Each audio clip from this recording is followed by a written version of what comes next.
할렐루야. 우리 옆 사람하고 인사 한번 합시다. 사랑합니다. 축복합니다. 사랑합니다. 축복합니다. 할렐루야.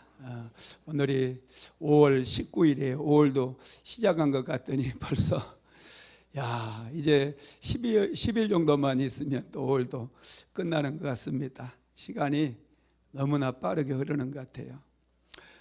오늘은 동행 시리즈 18번째 말씀으로 영적 분별력으로 내 수준을 높이라, 이런 제목의 말씀입니다. 영적인 분별력을 갖춘 사람이 하나님과 동행할 수 있어요. 우리는 수준을 높여야 됩니다. 땅만 바라보고 살아서는 안 돼요. 두더지는 땅 속에서만 살아갑니다. 땅 속을 매일마다 헤치고 다니면서 군뱅이와 지렁이를 먹으면서 그는 바깥 세상에 있는 것도 모르고 땅속만 헤집고 다닌다는 것이죠. 여러분, 영적인 분별력이 있는 사람들은 이 세상 것만 바라보는 것이 아니라 영원한 하나님의 나라가 있음을 알고 하나님의 나라를 소망하며 살아가는 것을 믿으시기 바랍니다. 사람은 떡으로만 사는 존재가 아닙니다. 하나님의 입에서 나오는 말씀으로 살아가는 존재인 것이죠. 그래서 우리가 좀 수준이 높아져야 돼요. 영적인 세계도 알아야 되고, 특별히 영적인 분별력을 갖추게 될 때 우리의 삶의 수준이 높아지기 시작하는 거예요.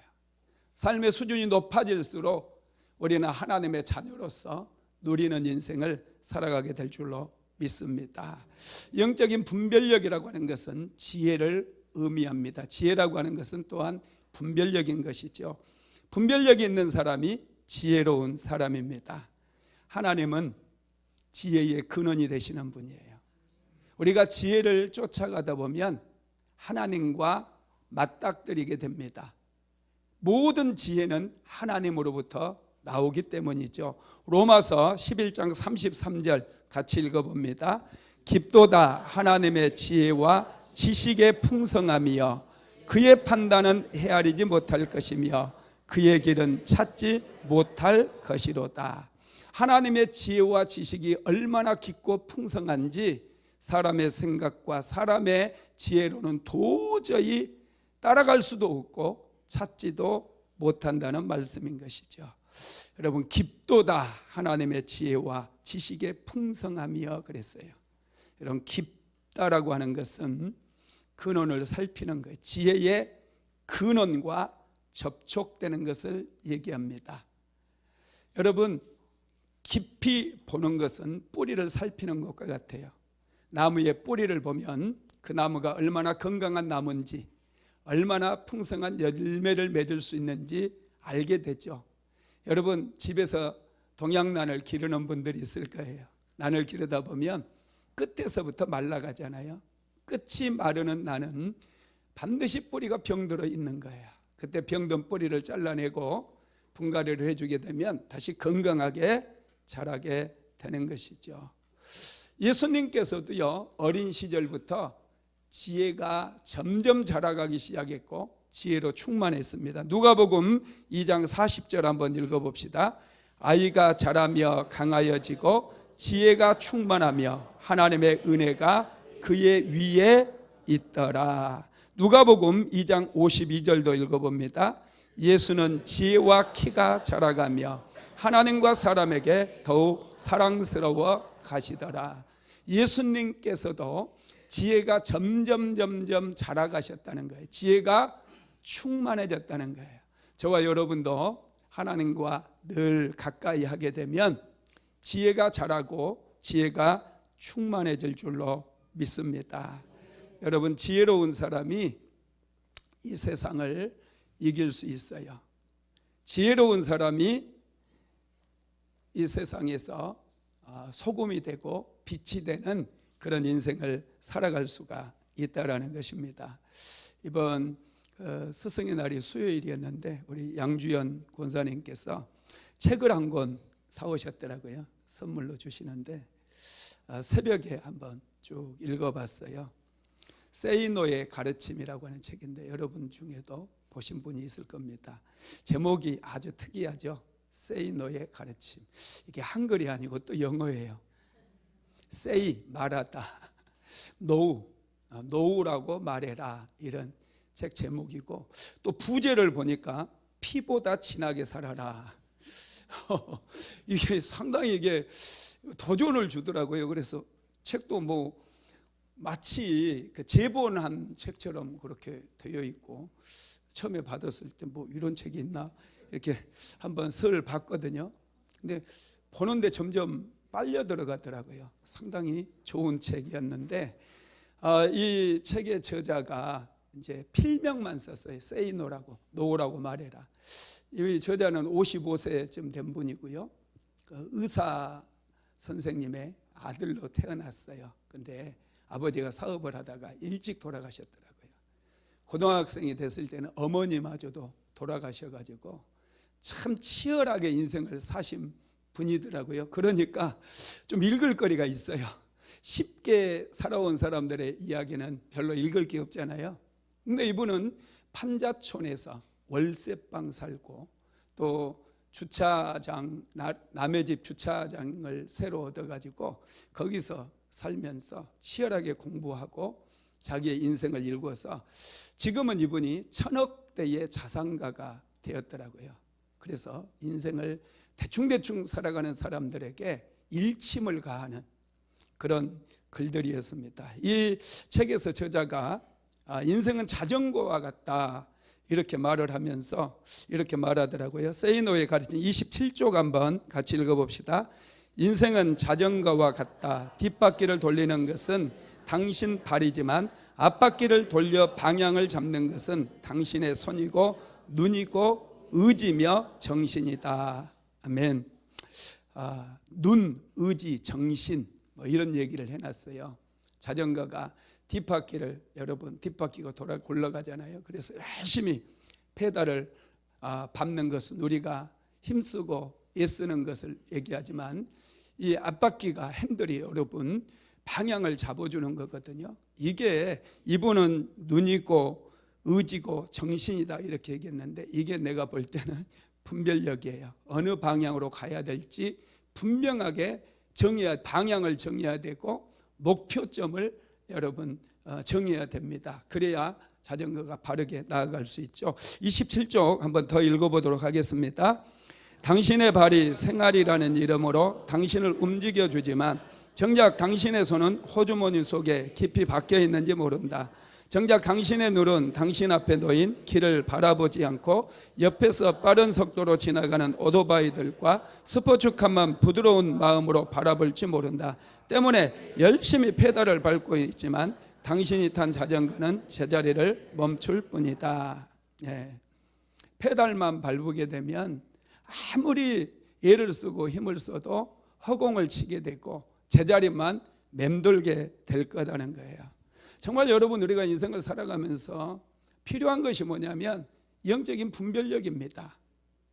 영적인 분별력은 우리로 하여금 올바른 방향을 설정하게 만들고 목표점을 설정하게 만들어줘요. 그래서 인생의 분별력이 있는 사람들, 영적인 분별력이 있는 사람들은 헛발질하는 그런 인생을 살지 않습니다. 내가 부단히 힘쓰고 애쓰고 노력할 때 그것들이 삶의 열매로 나타나게 된다는 것이죠. 그래서 저와 여러분은 인생을 지혜롭게 살아야 돼요. 노력만 가지고는 안 된다는 거예요. 영적인 분별력을 가지고 하나님 앞에 은혜 받을 때 방향이 설정되고 인생의 목표점이 분명해진다는 것을 믿으십시오. 그래서 예수님께서는 우리에게 이렇게 말씀하십니다. 마태복음 16장 16절 같이 한번 읽어볼까요? 보라, 내가 너희를 보냄이 양을 이리 가운데로 보낸가 같도다. 그러므로 너희는 뱀같이 지혜롭고 비둘기같이 순결하라. 지혜롭지 못하면 헛발질하는 인생을 살아가게 된다는 거예요. 제자리를 맴돌게 된다는 것이죠. 그래서 예수님께서도 저와 여러분에게 우리가 세상을 살아갈 때 뱀같이 지혜롭고 비둘기같이 순결하라 이렇게 말씀을 하는 것이죠. 그러면 영적인 분별력이라고 하는 게 무엇일까요? 첫 번째로 하나님을 경외하는 것입니다. 자, 잠언서 9장 10절 오늘 본문입니다. 시작. 여호와를 경외하는 것이 지혜의 근본이요 거룩한 자를 아는 것이 명철이니라. 여러분, 분별력이 바로 지혜를 얘기하죠. 지혜는 분별력입니다. 하나님을 경외하는 것이 분별력의 근본이라는 거예요. 거룩하신 자를 아는 것이 명철이라는 것입니다. 여러분, 이걸 알게 되면 우리 인생이 쉬워져요. 저와 여러분은 젊을 때 자기 힘을 키우기 위해서 얼마나 부단히 애를 씁니까? 아이들 정말 열심히 공부하고 또 자기 꿈을 이루기 위해서 매일매일마다 수고하고 열심을 다해 살아가잖아요. 그런데 한계가 있어요. 그죠? 여러분들도 한계에 부딪혀 본 적이 많이 있을 겁니다. 열심히 살았는데 내가 목표했던 것을 이루지 못할 때가 굉장히 많다라는 거예요. 실패가 찾아오기도 하고 그 결과물로 낙심이 찾아오기도 하는 것이죠. 여러분, 내 힘으로 안 되는 일들, 내 능력은 너무너무 미미하다는 거예요. 그래서 여러분, 우리가 인생을 제대로 살고 바르게 살고 잘 살기 위해서는 내가 가진 힘 가지고는 안 되기 때문에 외부로부터 큰 힘이 나의 삶에 들어와야 돼요. 그걸 우리는 하나님의 은혜라고 얘기합니다. 똑같은 힘을 가진 사람이 하나님의 은혜를 입게 되면 위대한 성취를 이루는 일들이 종종 일어나게 되는 것이죠. 여러분, 그래서 우리는 하나님을 예배하는 거예요. 하나님을 예배함으로 하나님께서 주시는 은혜를 공급받을 수 있기 때문에 예배를 드리는 것이죠. 그래서 오늘 잠언서 9장 10절에서 여호와를 경외하는 것이 지혜의 근본이라는 거예요. 모든 은혜, 내가 소유하지 않았던 그 은혜, 나를 형통하게 만들고 잘되게 만들고 생명의 길로 이끄는 그 은혜는 하나님으로부터 공급되기 때문에 하나님을 경외하는 것이 지혜의 근본이라고 말씀을 하고 있다는 것이죠. 하나님을 경외함으로 충만한 은혜를 받게 되기를 주님의 이름으로 축복합니다. 두 번째로는 하나님의 은혜를 끌어오는 능력이 바로 영적인 분별력이라는 것이죠. 여러분, 신약성경에서 야고보서는 구약의 잠언이라고도 얘기하죠. 산상수훈, 또 잠언서, 이런 것들은 우리 인생에 많은 지혜를 가르쳐주고 있죠. 여러분, 잠언서에서는요, 특별히 지혜가 얼마나 중요하고 얼마나 소중한지에 대해서 우리에게 가르쳐주는데, 잠언서 3장 13절로 18절 한번 같이 읽어봅시다. 시작. 지혜를 얻는 자와 명철을 얻는 자는 복이 있나니 이는 지혜를 얻는 것이 은을 얻는 것보다 낫고 그 이익이 정금보다 나음이니라. 지혜는 진주보다 귀하니 내가 사모하는 모든 것으로도 이에 비교할 수 없도다. 그의 오른손에는 장수가 있고 그의 왼손에는 부귀가 있나니 그 길은 즐거운 길이요 그의 지름길은 다 평강이니라. 지혜는 그 얻은 자에게 생명나무라. 지혜를 가진 자는 복되도다. 지혜는 그 얻은 자에게 생명나무고 지혜를 가진 자가 복된 자라는 거예요. 여러분, 정말 놀랍지 않습니까? 저와 여러분은 이 영적인 분별력이 되는 이 지혜를 얻어야 돼요. 그래야 우리가 어떻게 살아야 되는지를 알게 된다는 것이죠. 저는 성경을 읽다가 참 귀한 깨달음을 얻었어요. 인생을 잘 살려면 하나님께서 주시는 복을 받아야 되는구나. 하나님께서 성경을 펼치자마자 사람을 만드시고 나서 제일 먼저 복을 주시더라고요.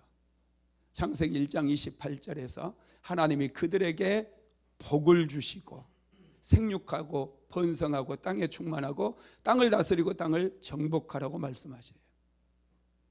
노아 홍수가 끝나고 모든 게 척박해지고 새롭게 인생을 세워야 되는 그 시점에서 하나님께서 노아를 찾아오셔서 창세기 9장에서 또 하나님께서 노아와 그의 가족에게 복을 주시되 그랬어요. 복을 받아야 척박한 환경을 이겨내고 가꾸고 그들의 인생을 세울 수 있기 때문에 아브라함을 하나님께서 믿음의 조상으로 부르신 다음에 아브라함에게 제일 먼저 주신 게 축복이에요. 아브라함이 믿음의 조상이 되기 위해서는 먼저 복을 받아야 되거든요. 여러분, 성경에 보면은 하나님께서 복을 주시는 사람들이 굉장히 많이 나와 있고 이 축복에 대한 새로운 시각들을 우리에게 많이 열어줍니다. 그래서 저는 성경을 읽을 때마다 이 복이 나오면은 굉장히 긴장을 하고 감동을 하면서 똥골뱅이를 치면서 이 성경을 읽어요. 그러면서 하나님, 나에게도 복을 주세요. 가난하고 척박하게 살아왔던 이 박 목사에게 복을 주셔서 사람들에게 축복을 흘려보내게 해주세요. 누구든지 우리 순복음교회, 순복음 안디옥교회 오는 자들로 하여금 축복을 받을 수 있는 축복의 통로가 되는 삶을 살게 해주세요. 이런 기도가 계속해서 나온다라는 거예요. 여러분, 이걸 알아야 돼. 이게 지혜거든요. 여러분, 성경에서는 계속해서 지혜와 복을 함께 말씀하는데 잠언서 3장 3절도 한번 읽어봅니다. 시작. 지혜를 얻는 자는 복이 있나니. 또 잠언서 3장 18절도 읽어봅니다. 지혜를 가진 자는 복되도다. 여러분, 지혜는 그 무엇과도 비교할 수 없다는 거예요. 이 지혜가 영적인 분별력이라고 제가 말씀드렸어요. 이것은 어느 것과도 비교할 수 없어요. 금보다도, 여러분, 은보다도 귀한 것이 지혜고, 지혜를 가진 자는 정금보다도 그것이 더 가치 있다고 성경은 말씀하고 있는 것이죠. 이것을 알았던 사람이 솔로몬이었어요. 솔로몬이 1천 번제를 드리고 나니까 하나님께서 솔로몬을 찾아오셔요. 그리고 솔로몬에게 말씀하시죠. 내가 내게 무엇을 하여 주랴? 내가 내게 무엇을 하여 주랴? 여러분에게 찾아오셔서 사랑하는 아들아, 내가 내게 무엇을 하여 주랴? 돈 주세요. 여러분, 솔로몬은 무엇을 구했는지 한번 같이 읽어봅시다. 역대하 1장 8절에서 11절 시작. 솔로몬이 하나님께 말하되 주께서 전에 큰 은혜를 내 아버지 다윗에게 베푸시고 내가 그를 대신하여 왕이 되게 하셨사오니 여호와 하나님이여 원하건대 주는 내 아버지 다윗에게 허락하신 것을 이제 굳게 하옵소서. 주께서 나를 땅에 티끌같이 많은 백성의 왕으로 삼으셨사오니 주는 이제 내게 지혜와 지식을 주사 이 백성 앞에서 출입하게 하옵소서. 이렇게 많은 주의 백성을 누가 능히 재판하리까 하니. 아멘. 내가 내게 무엇을 하여 주랴? 솔로몬에게 하나님께서 말씀하셨을 때 솔로몬은 하나님께 이 백성을 잘 다스릴 수 있도록 지혜와 지식을 주시옵소서 구했다는 거예요. 하나님께서 너무 감동하셨어요. 하나님께서 정말 주시고 싶은 핵심을 솔로몬이 찔른 거예요. 그래서 하나님께서 너무 감동하셔가지고 지혜만 주신 게 아니라 부귀와 재물과 영화로움까지 장수까지 솔로몬에게 주셨다는 거예요. 한번 읽어봅니다. 역대하 1장 11절로 12절 시작. 하나님이 솔로몬에게 이르시되 이런 마음이 내게 있어서 부나 재물이나 영광이나 원수의 생명 멸하기를 구하지 아니하며 장수도 구하지 아니하고 오직 내가 내게 다스리게 한 내 백성을 재판하기 위하여 지혜와 지식을 구하였으니 그러므로 내가 내게 지혜와 지식을 주고 부와 재물과 영광도 주리니 내 전에 왕들도 이런 일이 없었거니와 내 후에도 이런 일이 없으리라 하시니라. 아멘. 와, 참 감동이 되지 않습니까? 하나님께서 원하시는 게 있어요. 이걸 분별해내는 것이 우리 인생의 성패를 좌우하더라는 거예요. 솔로몬은 하나님께서 정말 원하시는 게 무엇이었을까? 어떤 답을 원하셨을까? 그걸 고민했겠죠. 그래서 내 백성, 하나님께서 맡겨주신 백성을 잘 다스리기를 원합니다. 지혜와 지식을 주시옵소서. 그랬을 때 하나님께서 너무너무 감동하셨어요. 지혜와 지식뿐만 아니라 재물과 부귀와 영화 장수의 축복까지 하나님께서 주셨다는 거예요. 여러분, 인생을 살아갈 때 힘만 가지고 살면 몸만 피곤합니다. 할렐루야. 하나님께서 주시는 지혜로움으로 살아야 돼요. 잠언서 24장 6절 한번 읽어봅시다. 시작. 너는 전략으로 싸우라. 승리는 지략이 많음에 있느니라. 너는 전략으로 싸우라는 거야. 하나님께서 주시는 지혜로움으로 인생을 살아가래요. 승리는 이 지략이 많음, 이 지혜가 많음에 있다라는 것이죠. 여러분, 인상파 화가 중에 피카소라고 하는 분을 아실 거예요. 피카소 아시죠? 성이 PC 아닙니다. 피카소가요, 여러분, 원래 파리가 프랑스가 고향이 아니고 이 프랑스 파리에 유학을 왔어요. 모든 그 17, 18세기 때 인상파 화가들이 전부 파리에 와가지고 작품 활동을 했거든요. 그래서 파리에는 그 많은 살롱전이 있었고요. 그리고 화랑들이 굉장히 많았어요. 화랑에서 유명 화가들의 그림을 사서 사람들에게 팔았습니다. 그런데 피카소는 무명이었어요. 무명. 전혀 알려지지 않았습니다. 아버지가 준 돈을 가지고 파리에 와서 열심히 그림을 그렸지만 입상도 한 번도 된 적이 없고 이름이 알려지지 않았으니 그림이 팔리겠어요? 안 팔리겠어요? 안 팔리죠. 이쪽은 팔렸다 해요. 이쪽은 안 팔리고. 무명 화가이기 때문에 그림이 하나도 안 팔리는 거예요. 아버지에게 받아왔던 돈이 다 떨어졌어요. 이제 마지막으로 은하 15입이 남았대요. 그래서 이제 걱정이 되는 거죠. 야, 이러다가 굶어 죽지 않을까? 고향으로 돌아갈 것인가? 아니면 파리에서 국어를 하면서 끝까지 한번 견뎌보는 걸 보든지, 이 두 가지 중에 하나입니다. 그때 피카소가 전략을 세웠어요. 어떻게 하면 나의 그림을 팔 수 있을까? 고민하고 또 고민하면서 전략을 세웁니다. 그리고 대학생들 알바를 불러가지고요, 대학생들에게 알바를 시키는데 어떤 알바를 시키냐면, 화랑마다, 파리에 있는 화랑들이 굉장히 많았는데 그 화랑들마다 다니면서 여기 피카소 그림이 있습니까? 어디 가면 살 수 있습니까? 피카소가 파리에 왔습니까? 이 세 가지 질문을 하게 만드는 거예요.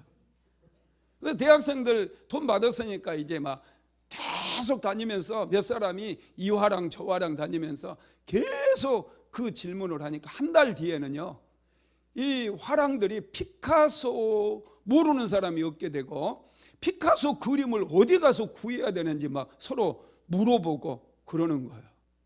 한 달 후에 이제 소문을 또 퍼뜨립니다. 드디어 피카소가 파리에 나타났습니다. 그러니까 막 화랑 주인들이 피카소를 만나기 위해서 너나 할 것 없이 막 다 찾아오는 거예요.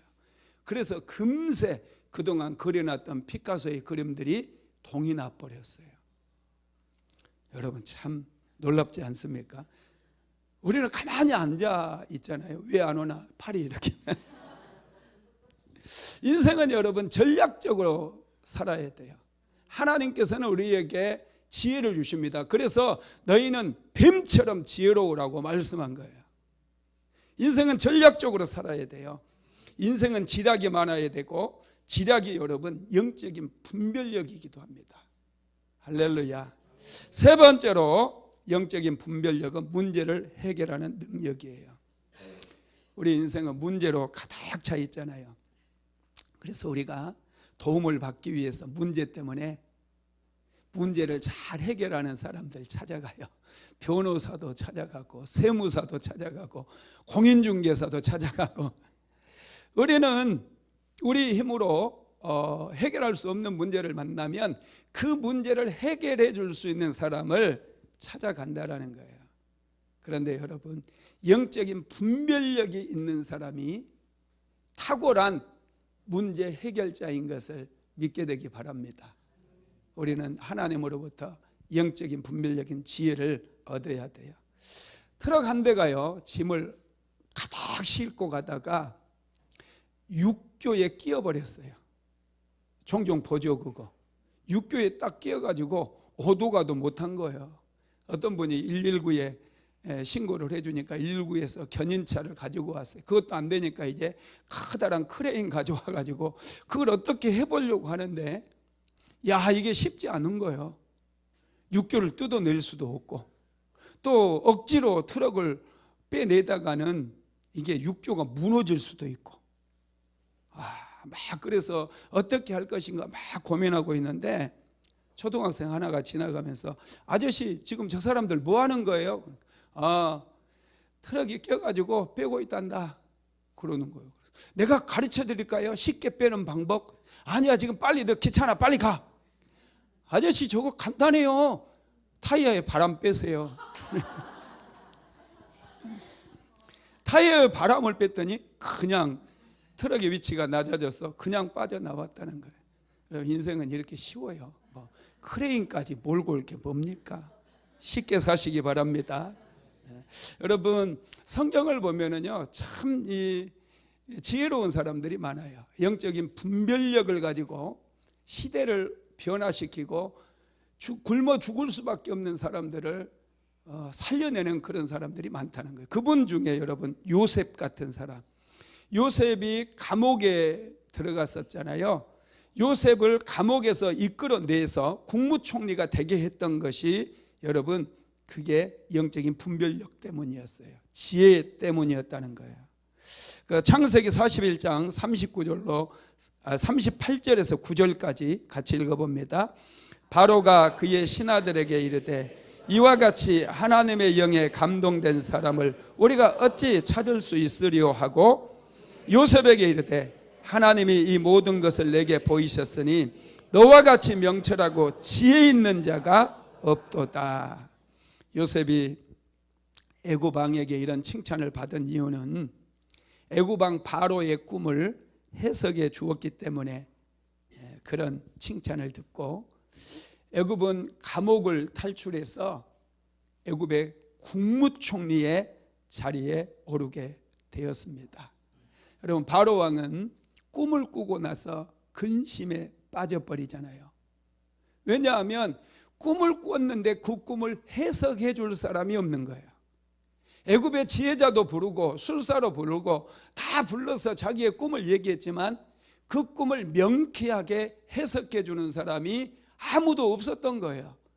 그래서 바로의 마음이 근심이 되고 염려로 가득 들어차 있었습니다. 그때 마침 술 맡은 관원장이 요셉을 소개해 주는 거예요. 자기가 감옥에 갇혔을 때 꿈을 꿨는데 그 꿈을 탁월하게 해석을 해줘서 자신이 지금 복직이 되었다라는 것을 얘기를 해줍니다. 그래서 여러분, 바로 왕은 즉시 요셉을 부르게 된 것이죠. 창세기 41장 15절 한번 읽어봅시다. 시작. 바로가 요셉에게 이르되 내가 한 꿈을 꾸었으나 그것을 해석하는 자가 없더니 들은즉 너는 꿈을 들으면 능히 푼다 하더라. 아멘.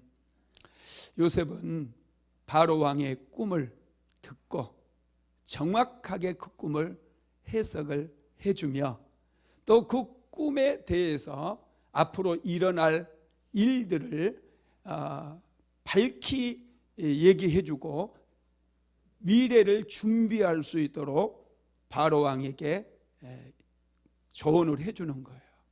요셉이 얼마나 여러분 탁월합니까? 요셉이 그러면 소유했던 영적인 분별력은 어디에서 왔느냐? 첫 번째로 하나님께로부터 왔다는 거예요. 다니엘서 2장 21절 한번 읽어봅니다. 시작. 그는 때와 계절을 바꾸시며 왕들을 폐하시고 왕들을 세우시며 지혜자에게 지혜를 주시고 총명한 자에게 지식을 주시는도다. 하나님은 지혜의 근원이 되신 분이기 때문에 얼마든지 우리에게도 지혜를 주실 수 있어요. 인생의 문제가 여러분 아무리 크다 할지라도 그건 별로 중요하지 않아요. 그 문제를 해결할 힘이 없고 능력이 없다 보니 우리가 염려하고 근심하는 것일 뿐이에요. 만약에 하나님께서 우리에게 지혜를 주시고 영적인 분별력을 주신다고 한다면 그 문제를 쉽게 해결할 수 있는 거예요. 그러면 나에게 근심거리가 되지 않는다라는 것입니다. 바로 왕에게는 그 꿈이 크게 고통스러웠고 근심거리였잖아요.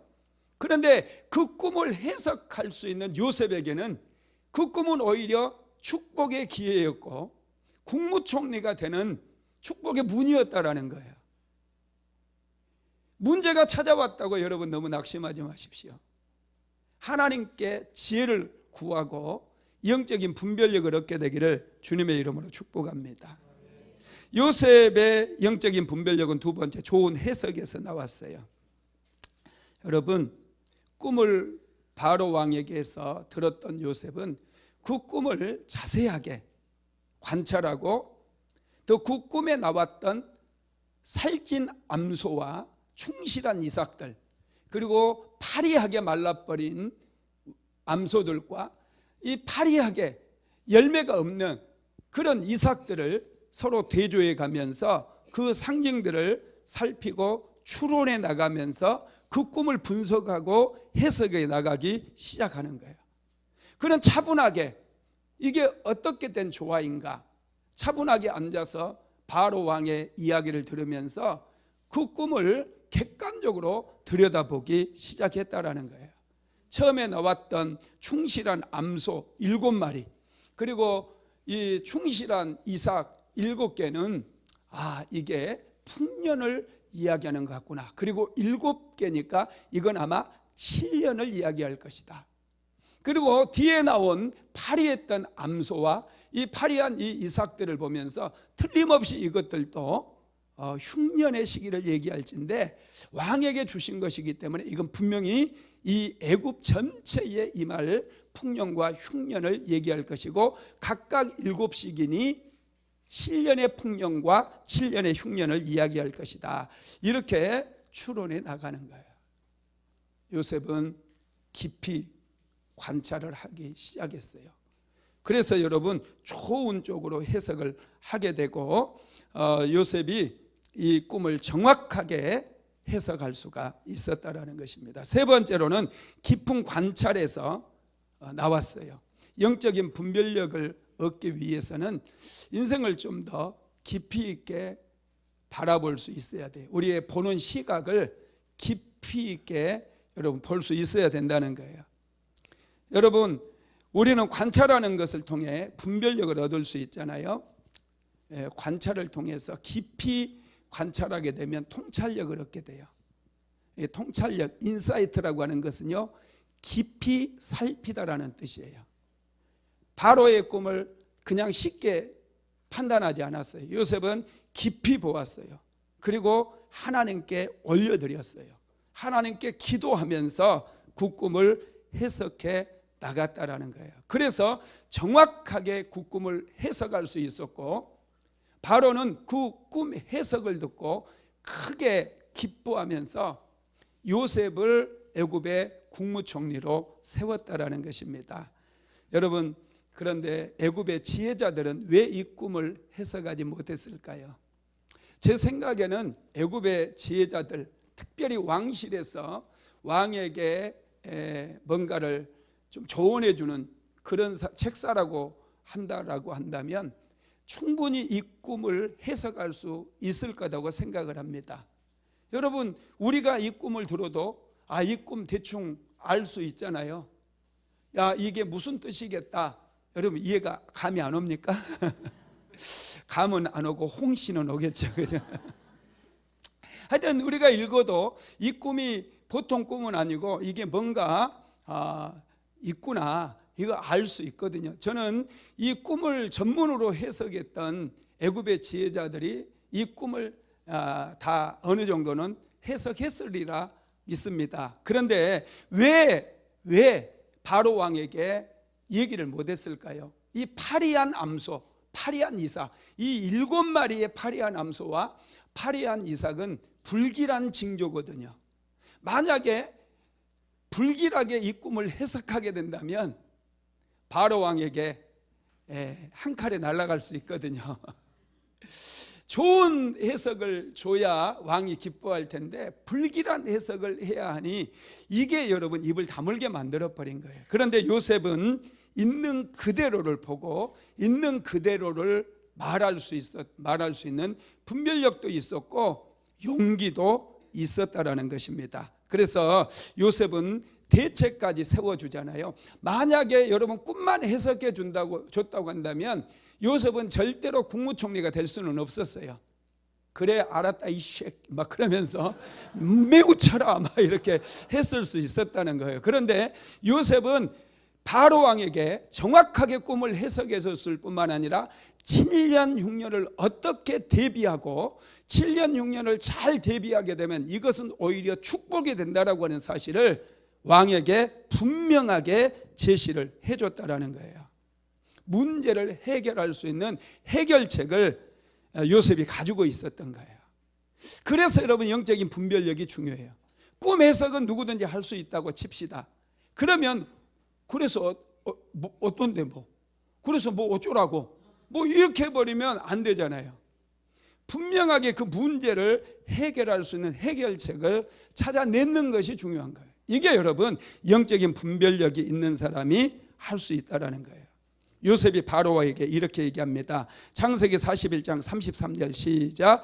이제 바로께서는 명철하고 지혜 있는 사람을 택하여 애굽 땅을 다스리게 하시고 7년 풍년은 뒤에 7년 흉년이 오는데 모든 걸 삼켜버릴 텐데 이제 바로 왕은 명철하고 지혜 있는 사람을 택해서 애굽 땅을 다스리게 하라는 거예요.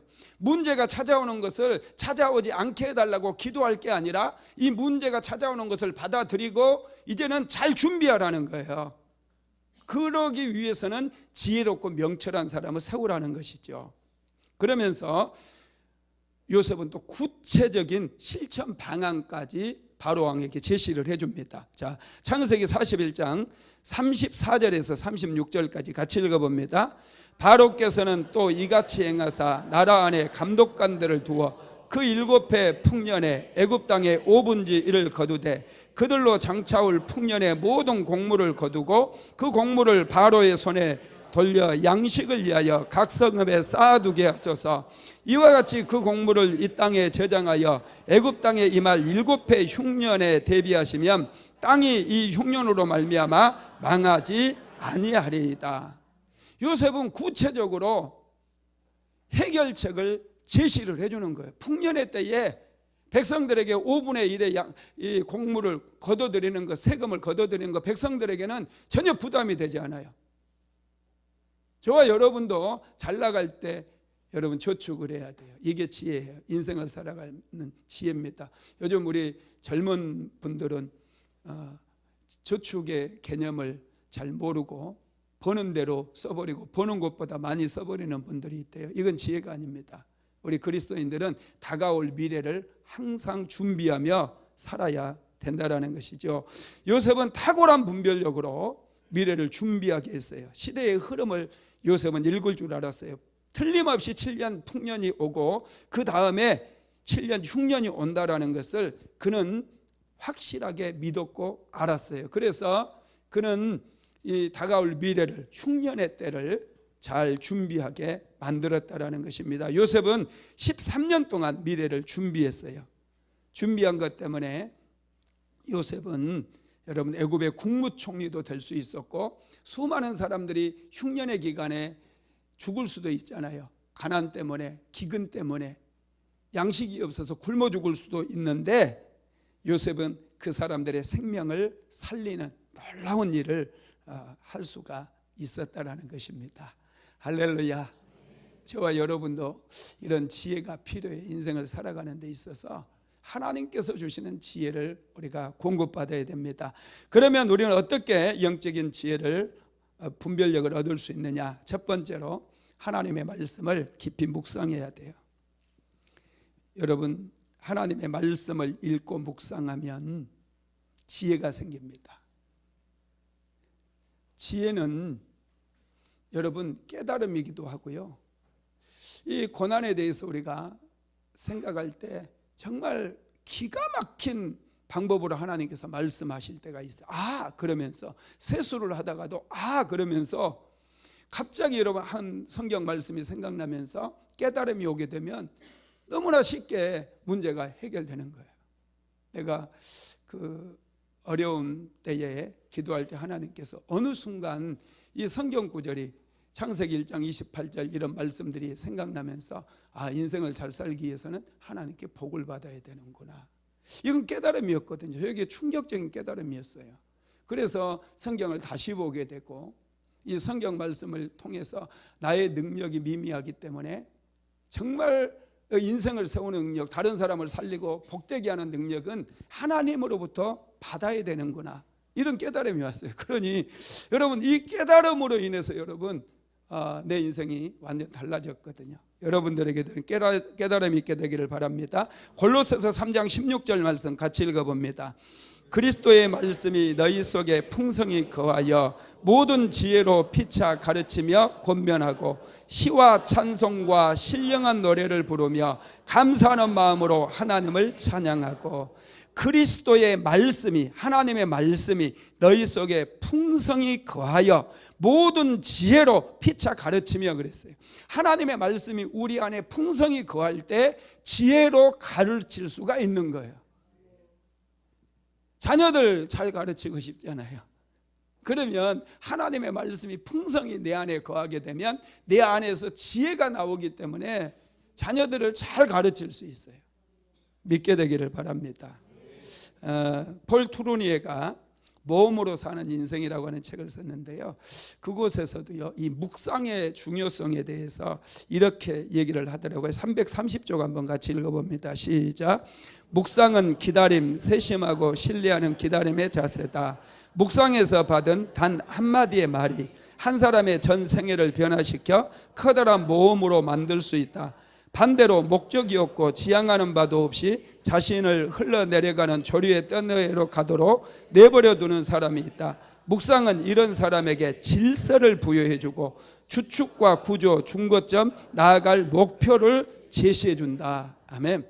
묵상이라고 하는 것이 이 삶의 질서를 부여해 준다는 거예요. 하나님의 말씀이 없으면요 우리는 늘 방황하고 갈등할 수밖에 없어요. 우리 마음에 질서가 잡히지 않기 때문에. 여러분 창세기 1장에 보면은 하나님께서 태초에 천지를 창조하실 때 땅이 혼돈하고 공허하다고 그랬잖아요. 이 세상은 혼돈하고 공허했어요. 그런데 하나님의 말씀이 선포됩니다. 빛이 있으라. 하나님의 말씀이 한마디 두마디 선포될 때마다 혼돈하고 공허했던 땅이 질서를 잡아가는 거예요. 그래서 보시기에 아름답게, 질서가 있을 때 보시기에 아름다운 거예요. 보시기에 아름다운 땅이 되는 거예요. 하나님의 말씀을 묵상하시기 바랍니다. 그러면 인생에 방황하고 여러분 공허하고 혼돈했던 마음이 싹 사라지기 때문에 질서가 잡혀가지고 내가 어떻게 살아가야 되는지 정신이 돌아오는 거예요. 분명한 인생의 목표가 생기기 시작해요. 그래서 그곳에 집중하다 보니 많은 성취들이 이루어지게 된다는 것입니다. 할렐루야. 두 번째로 지혜로운 사람과 함께 해야 됩니다. 잠언서 13장 20절 시작. 지혜로운 자와 동행하면 지혜를 얻고 미련한 자와 사귀면 해를 받느니라. 지혜로운 자와 동행하라는 거예요. 영적인 분별력이 있는 사람과 동행하게 되면 이 시대가 어떤 시대인가를 알게 되고 이 시대를 앞서가서 미리서 준비함으로 인해서 복된 인생을 살아갈 수 있다는 거예요. 그런데 미련한 자들과 사귀면 해가 지도록 놀기만 하고 그냥 죄를 짓는 곳만 찾아다니는 그런 인생들이 있지 않습니까? 그런 인생들을 쫓아다니게 되면 해를 받게 된다는 것이죠. 세 번째로는 하나님 앞에 기도함으로 영적인 분별력을 얻을 수 있어요. 야고보서 1장 5절입니다. 시작. 너희 중에 누구든지 지혜가 부족하거든 모든 사람에게 후히 주시고 꾸짖지 아니하시는 하나님께 구하라. 그리하면 주시리라. 지혜가 부족하거든 하나님께 구하래요. 그러면 주신다는 거예요. 그래서 여러분 나는 부족하고 연약하다는 걸 알기 때문에 늘 기도하지 않습니까? 나의 연약함과 나의 어리석음과 우둔함을 아는 사람은 매일마다 하나님께 나와서 지혜를 구한다라는 것이죠. 네 번째로는 성령에 충만해야 합니다. 창세기 41장 38절 시작. 바로가 그의 신하에게 이르되 이와 같이 하나님의 영에 감동된 사람을 우리가 어찌 찾을 수 있으리요 하고. 아멘. 요셉은 하나님의 영에 감동되었어요. 성령에 충만했다는 거예요. 그러다 보니 영적인 분별력이 탁월했어요. 지혜가 탁월했어요. 그래서 바로 왕의 꿈을 해석할 뿐만 아니라 미래를 준비하게 만들어버리는 거예요. 그 사람을 여러분 바로 왕은 즉석에서 선택해서 애굽의 국무총리로 삼았다라는 것이죠. 사람은요 지혜롭게 살아야 돼요. 어리석게 살면 안 돼요. 지혜는 생명처럼 소중해요. 그래서 저와 여러분은 성령, 하나님의 성령으로 충만해야 돼요. 그래야 시대를 분별할 수 있는 탁월한 안목이 생기는 거예요. 예지력도 생기는 거예요. 성령 없이 살게 되면 우리는 방황하게 되어 있어요. 항상 헷갈려요. 항상 갈등이 생겨요. 이래야 될지 저렇게 해야 될지 선택의 갈림길에서 안 좋은 선택을 함으로 계속해서 내 인생이 추락하게 된다는 것입니다.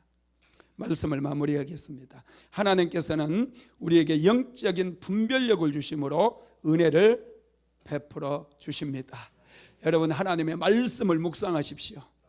지혜로운 사람들과 동행하십시오. 하나님의 성령을 충만하게 받으시기 바랍니다. 여러분 요셉은 하나님의 성령이 충만했어요.